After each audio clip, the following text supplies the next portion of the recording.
Assalamualaikum warahmatullahi wabarakatuh. Alhamdulillahilladzi allafa baina qulubina wa asbahna bi ni'matihi ikhwana. Ashhadu an la ilaha illallah wahdahu la syarika lah. Wa ashhadu anna Muhammadan abduhu wa rasuluhu la nabiyya wa la rasula ba'dah. Allahumma salli wa sallim wa barik wa tarham ala wa tahannan ala habibika sayyidina wa maulana Muhammadin wa ala alihi wa ashabihi ajma'in wa man tabi'ahum bi ihsanin ila yaumiddin. فقال الله تعالى في كتابه الكريم أعوذ بالله من الشيطان الرجيم ومن آياته أن خلق لكم من أنفسكم أزواجا لتسكنوا إليها وجعل بينكم مودة ورحمة إن في ذلك لآية لقوم يتفكرون. وقال النبي صلى الله عليه وسلم النكاح سنتي فمن رغب عن سنتي فليس مني.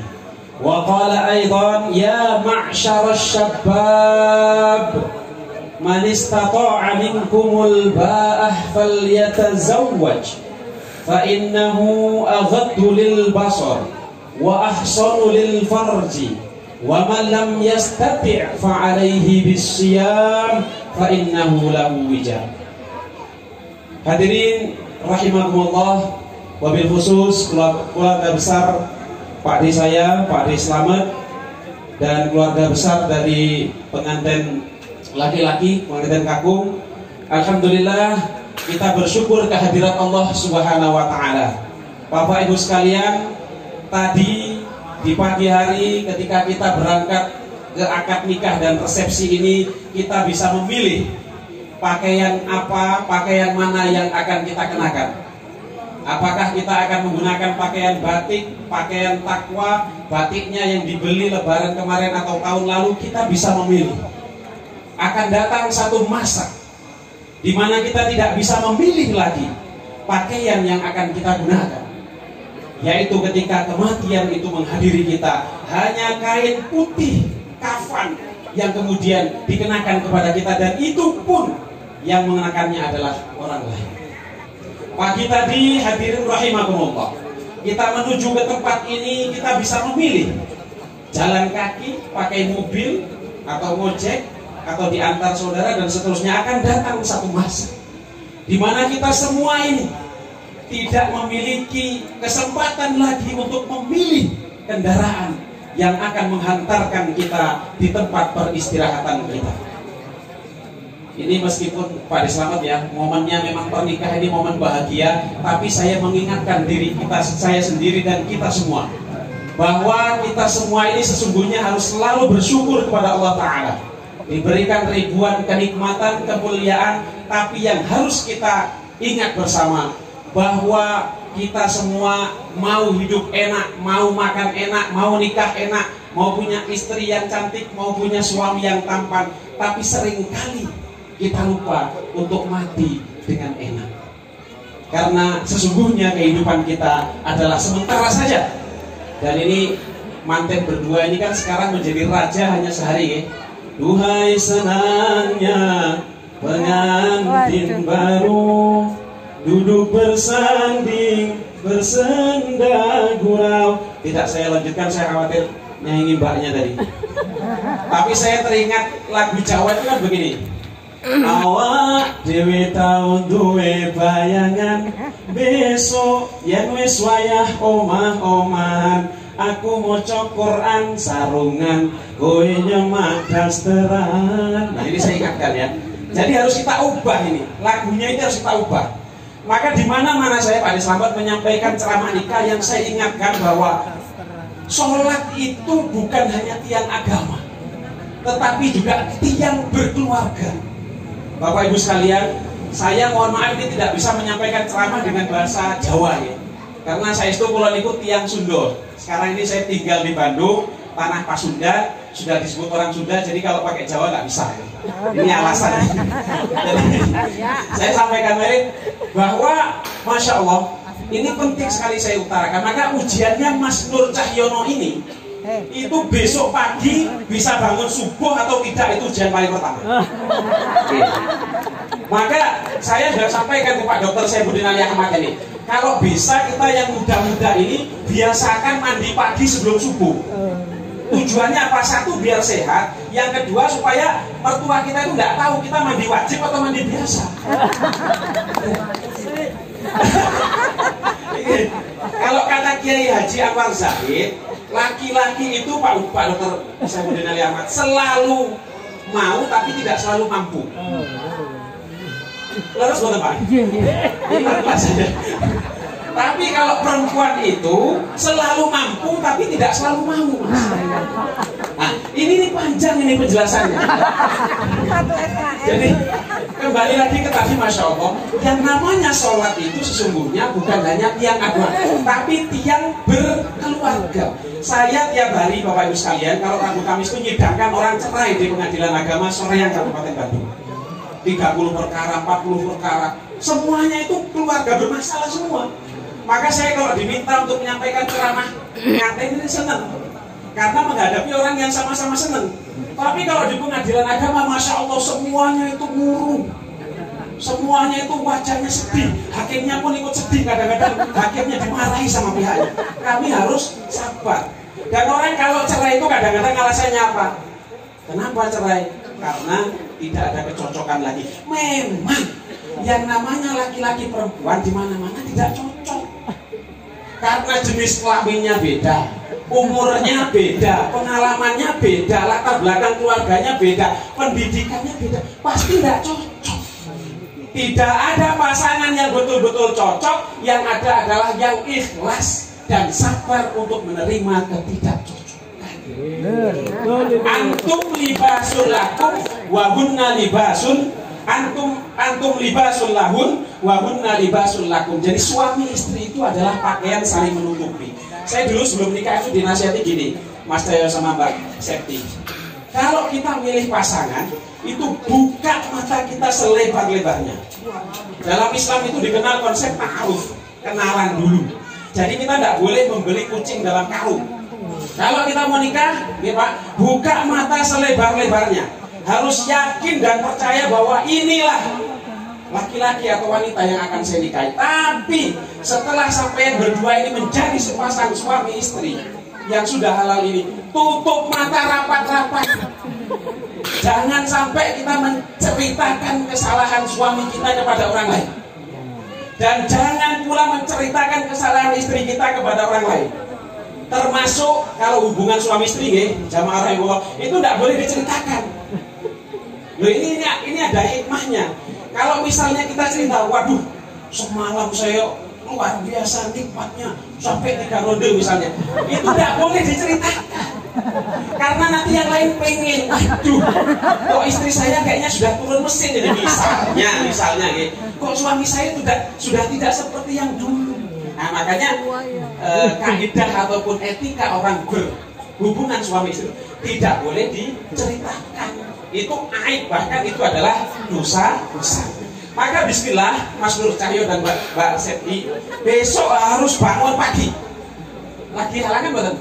Aman berarti? Aman. Karena banyak pengantin baru yang lampu merah itu kesabarannya diuji. Nah, jadi besok pagi itu harus pastikan bangun. Ini masjid sudah sempat di sini, ini harus sholat jamaah subuh di masjid. Saya sama Pak Dokter SA ini sering diskusi banyak. Kita itu kalau masalah harta itu pasti kalah dengan Pak Jokowi. Kalau yang nggak setuju Jokowi, kita pasti kalah dengan Pak Prabowo. Karena Pak Jokowi itu 50 miliar, Pak Prabowo itu 2 triliun bahkan. Itu kalau kita kerja siang malam seminggu 7 hari itu pasti nggak akan ngejar kemampuan kekayaan mereka.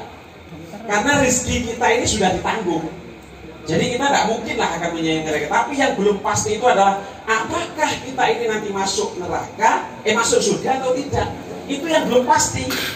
Maka sepanjang memiliki kesempatan, kita harus beramal sebaik-baiknya. Jadi kalau kita dengan istri kita itu harus selalu memotivasi untuk kebaikan. Maka ini saya sampaikan ke jamaah rahimakumullah. Orang kalau sudah menikah begini, ini kan sebetulnya sudah ladang pahala, ladang rezeki.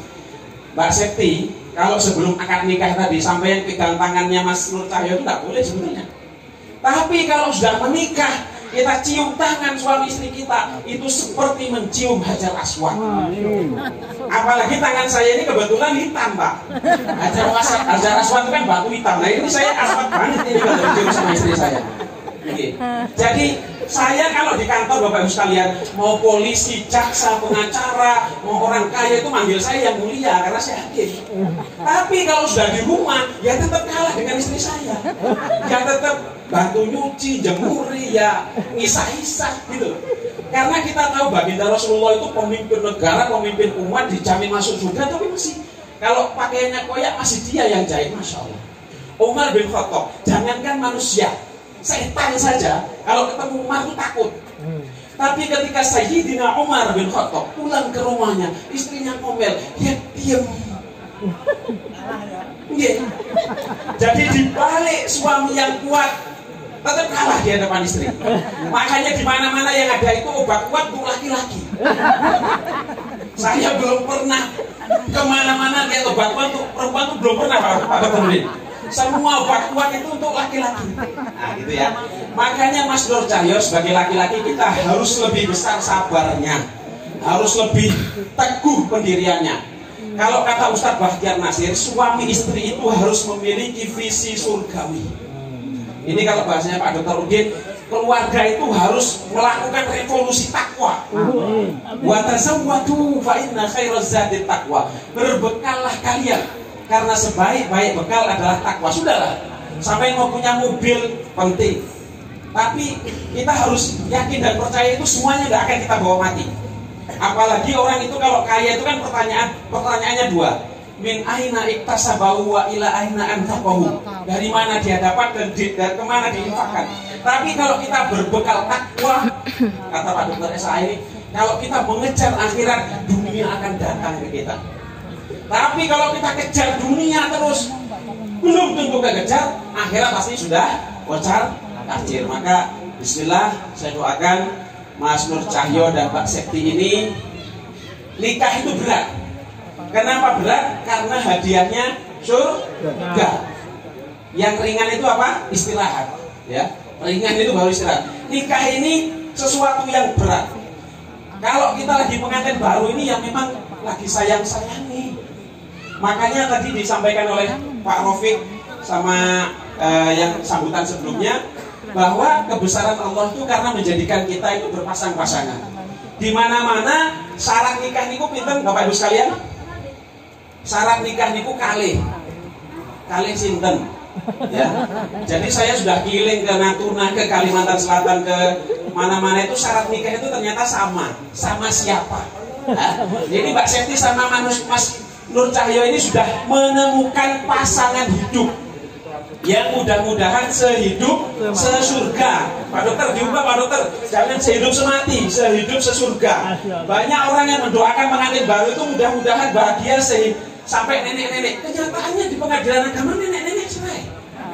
Jadi harus kita ubah Bapak Ibu sekalian. Mudah-mudahan menjadi pasangan yang sakinah mawaddah warahmah, sehidup sesurga. Karena kita itu mendambakan pasangan hidup kita di dunia akan bertemu kelak bersama kita di surga bersama anak-anak kita. Maka bismillah, saling mengingatkan, saling mendukung. Kalau Mas Cahyo punya rezeki, Mbak Septi jangan pernah melarang Mas Cahyo untuk ngirimi orang tuanya. Sebaliknya, Mas Cahyo kalau Mbak Septi punya rezeki yang lebih, harus didukung untuk berbuat baik juga kepada kedua orang tuanya. Karena orang menikah itu bekerja sama, bukan sama-sama bekerja, ya. Orang menikah itu tidur bersama, bukan sama-sama tidur, ya. Kalau sama-sama tidur, Mas Cahyo tidur di dapur, ngurusi burungnya misalnya, Mbak Septi tidur di kamar, itu tidak akan tercapai kebahagiaan. Orang menikah itu juga sama-sama yang lainnya. Pokoknya semua sama-sama dikomunikasikan. Insya Allah kalau sudah ada komunikasi, akan tercipta keluarga yang sakinah, tenang. Indikator keluarga yang sakinah itu apa? Kalau Mas Cahyo pergi makan bakso, ingat istri. Itu salah satu ciri keluarga yang sakinah. Karena banyak Pak Slamet, orang itu justru repot kalau ada istrinya. Aduh, bojoku malah milu ya, angel iki urusannya. Kalau kata Pak Leman ruwet katanya. Itu ciri-ciri keluarga tidak sakinah. Maka saya kalau pulang kantor nih, HP saya Pak Dr. Esa langsung dicek sama istri saya. Dipastikan tidak ada perempuan lain di HP saya ini. Karena pertanggungjawabnya dengan Pak Sopir saya berat. Kalau ceramah di hadapan mertuanya memang lebih berat. Nah, jadi sekali lagi tadi bismillah, harus saling menutupi tadi, saling kompak, saling menjaga. Sampean dan istri inilah yang paling mengerti keluarga ini mau dibawa kemana. Ibaratnya Mas Cahyo ini sayap kanan, Mbak Septi sayap kiri. Kalau sayap kanannya gerak, sayap kirinya nggak ikut gerak, tidak akan pernah terbang kemana-mana itu dulu. Harus seiring sejalan. Jadikan pernikahan ini adalah sumber keberkahan yang menjadikan kalian berdua menjadi lebih baik lagi. Kata hadis itu, orang yang menikah itu faqad kamala nisfaddin. Orang yang menikah itu telah menyempurnakan separuh dari agamanya. Falyattaqillah fil nisfil baqi. Hendaklah dia bertakwa di pertengahan berikutnya. Itu tugasnya Pak Dokter nanti dengan revolusi takwanya itu. Karena takwanya tetap penting. Karena orang menikah saja, karena di pengadilan agama, saya ulangi lagi paling terakhir, itu rata-rata orang yang cerai itu tidak sholat Pak Dokter. Iya. Karena kalau Mas saya sama Mbak Septi kalau nggak sholat di masjid, misalnya sholat di rumah, biasa sholat jamaah, itu tidak akan kerak itu apa ya? Tidak akan bertengkar antara suami istri. Karena ketika Mas saya baca Bismillahirrahmanirrahim, Alhamdulillahirabbil alamin al-akhirin waladhdallin, ini lagi berantem posisinya. Tapi kebetulan sholat jamaah, Mbak Septi kan mikir, kalau saya aminkan, jadi ya wegel ya bojoku gitu. Tapi kalau nggak saya aminkan, dia nggak sah sholatnya, akhirnya amin. Nah, setelah itu akhirnya malam Jumatan lagi, gitu ya. Jadi Masya Allah, ini paling terakhir lagi, karena kata Pak Slamet masih ada acara nanti malam. Paling terakhir lagi, ini bukan pornografi, bukan hal yang jorok, tapi begitulah Rasulullah menyampaikan kepada kita, jamaah rahimakumullah, wa fi bud'i ahadikum shadaqah. Di dalam kemaluan kalian semua itu ada sedekahnya. Sahabat itu sempat heran, ya Allah kok bisa? Iya, sekarang kalau orang berzina itu dosa atau tidak? Dosa besar. Maka kalau orang menggauli istrinya penuh dengan kasih sayang karena dia memang sudah halal, itu adalah pahala yang luar biasa. Makanya kalau laki-laki kok pulang kantor kok seringnya ke kafe, nggak pulang. Karena kalau kita ke kafe ditanya, Mas mau minum apa? Tapi kalau pulang ke rumah kadang-kadang males, istrinya cemberut. Kan mestinya kan kalau kita pulang itu istrinya, Mas mau kopi, susu atau aku dulu, kan gitu mestinya kan. Bismillah ya Mbak Siti ya. Mudah-mudahan kita semuanya tambah barokah. Dan mari sama-sama kita tutup, kita akhiri dengan doa. Mudah-mudahan mendapatkan keberkahan dan mabruk, alfa mabruk ke Pak Adi saya, Pak Adi Slamet. Ini sudah tugas yang terakhir Pak Adi, putrinya sudah menikah semuanya. Mudah-mudahan tambah barokah. Sudah plong ini Pak Adi ini kayaknya. Karena dari kemarin Pak Adi khawatir saya nggak jadi datang ini Pak Dokter. Baik, ala hadhihi wa ala kulli niyatin shalihah al-Fatihah. Bismillahirrahmanirrahim. Alhamdulillahirabbil alamin arrahmanir rahim maliki yaumiddin iyyaka na'budu wa iyyaka nasta'in ihdinas siratal mustaqim. Shiratal ladzina an'amta 'alaihim ghairil maghdubi 'alaihim waladdallin.